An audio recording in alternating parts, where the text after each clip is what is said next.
to petition number 2150 to amend the Scottish Housing Regulator's mandate or to create a body to protect owners of ex-council properties. This petition has been lodged by Wilson Chowdhury. The petition is calling, I should have it, that might Mr. Chowdhury in the gallery. The petition is calling on the Scottish Parliament to urge the Scottish Government to expand the mandate of the Scottish Housing Regulator, that's the SHR, or to establish a dedicated body to ensure owners of ex-council properties receive the support and protection they need to deal with significant structural issues. The new or amended regulator should, according to the petition, provide oversight and advocacy for owners of ex-council properties experiencing structural crises, to monitor standards and safety through ongoing inspections and the implementation of mitigation measures, to maintain safety standards in homes, particularly when systemic issues affect multiple properties, to coordinate, support and facilitate clearer pathways for owners of ex-council houses to access advice, financial aid or alternative accommodation where properties become uninhabitable due to structural risks and where local authorities may have a conflict of interest, and to ensure transparency by requiring relevant authorities to disclose known structural risks and safety failures and to provide clear information on the presence of hazards like RAAC, to owners of ex-council homes. Now, we've received 2 additional submissions to petitioners in which he provides a comprehensive view of the main issues around reinforced autoclaved aerated concrete RAAC and similar structural defects affecting council-built properties before privatisation. Indeed, members may recall that the petitioner does have another active position under consideration by this committee, which is in fact calling for the provision of support to RAAC-affected communities. And our colleagues in the Local Government Housing and Planning Committee have been undertaking ongoing scrutiny of building safety and maintenance issues in Scotland, including consideration of RAAC, and in providing evidence to the LGHPC. The former Minister for Housing stated his continuing engagement with local authorities regarding support for RAAC-affected communities. I should say there's also a members' business debate taking place today in Parliament on recognising RAAC in council and former council housing.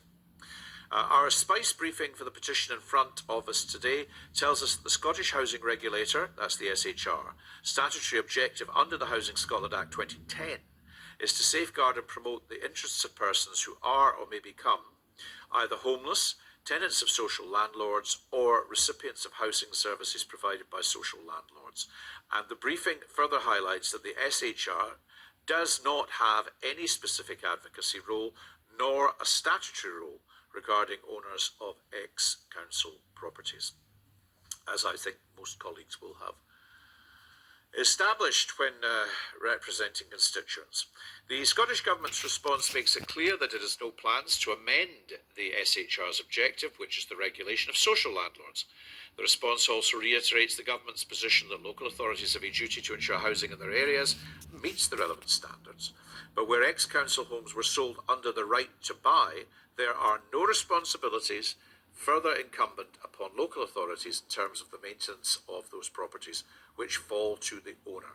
Finally, the Scottish Government states that homeowners who require advice and information can access the scheme of assistance under which local authorities can provide financial and non-financial help for private housing. Right, so a fairly brusque and clear determination from the Scottish Government this time, which I think limits our options, but do colleagues have any suggestions as to how we proceed? I should say that the RAAC issues remain part of an open, ongoing petition, and I recognise there's been some further suggestions in respect of them in this petition, but they relate, at least that helps in relation to the continuing discussion of the ongoing petition in relation to RAAC.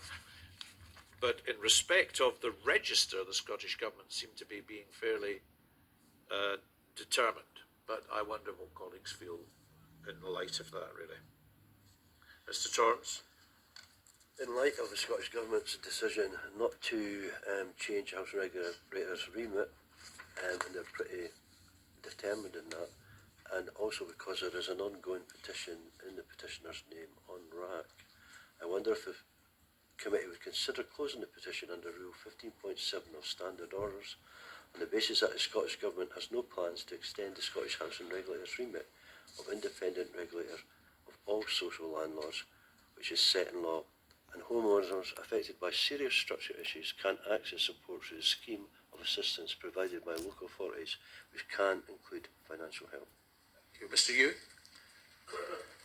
Yes, I would support that, but in doing so, I would just point to the fact that the petitioner having another petition live before this Parliament is not today in any way, I think, losing anything. There is no door being shut on the petitioner.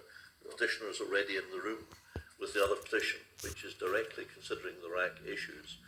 And moreover, as you've indicated, convener, as well as the members' debate, there is virtually constant members accountability, raising questions about RAAC every week. The government response has been inadequate by any stretch of the imagination, and that has been covered in the chamber time and time again. And I would just observe, so I just wanted to stress that if the petition feels today is a disappointment, I think there is no need so to do, because it's very much a live issue before Parliament. I think whatever view one takes about the performance of the government, that is undoubtedly true. The other point I just wanted to make very briefly is that if there were to be another quango, another regulator, it would make not a blind bit of difference to the problems that face us at the moment, because by definition, any such new quango could not impact things that had happened before the existence and the establishment of said body. You can't apply judgment retrospectively in that regard, nor do I think that a new public body would really make the kind of difference that most people want to see. I simply don't think it's the right solution to an admitted very serious problem indeed. But that's just a personal view, and that could be right or wrong. And that's not the main point. The main point, I think, is the petitioner has done extremely well in raising this in Parliament, and successfully so, with members of all parties pursuing this vigorously and continuing to do so between now and next May. But I think that the issue raised, although the government has said it has no plans to address it in the way that's